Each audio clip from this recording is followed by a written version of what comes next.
अम्बेडकर जी के श्री चरणों में सत सत नमन करते हुए हमारे डॉक्टर बाबा साहेब अम्बेडकर प्रतिमा अनावरण के इस कार्यक्रम में जय भीम सेवा समिति ग्राम सावगी के तत्वाधान में आयोजित इस कार्यक्रम में बाबा साहेब अम्बेडकर जी की प्रतिमा यहाँ स्थापित होना चाहिए। आप लोगों की भावनाओं की कद्र करते हुए हमने हमारे युवा साथियों का सम्मान किया और आज खूबसूरत बाबा साहेब अम्बेडकर की प्रतिमा इतनी अच्छी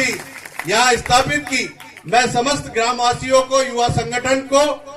पूरे संगठन को बधाई देता हूँ। उनका तहे दिल से आभार मानता हूँ कि उन्होंने एक पुण्य का काम हमारे बाबा साहेब अम्बेडकर जी की प्रतिमा यहाँ सुंदर स्थापित करने का काम किया है।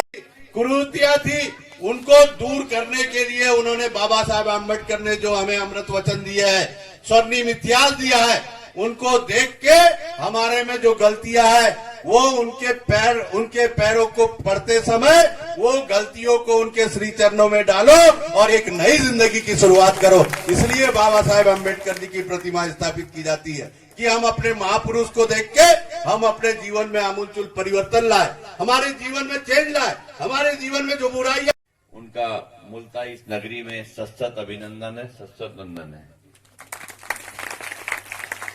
आज के इस कार्यक्रम में उपस्थित हमारे डहरिया समाज के जिला अध्यक्ष मेरे अजीज छन्नू भाई कुछ रहे नहीं रहे, मेरे 300 साल से उनके बड़े मधुर संबंध है और सरल सहज और अमन चैन से रह रहे। जाति पाति से हटकर बाबा साहब जब थे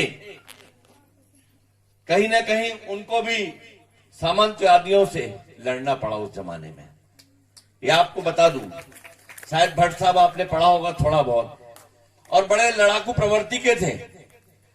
मतलब उनने उस जमाने में भी, मैंने कहीं पढ़ा था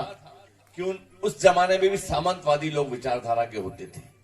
और बाबा साहब उनसे उस जमाने में लड़ते थे। समझ लो अंग्रेज देश की आजादी के बाद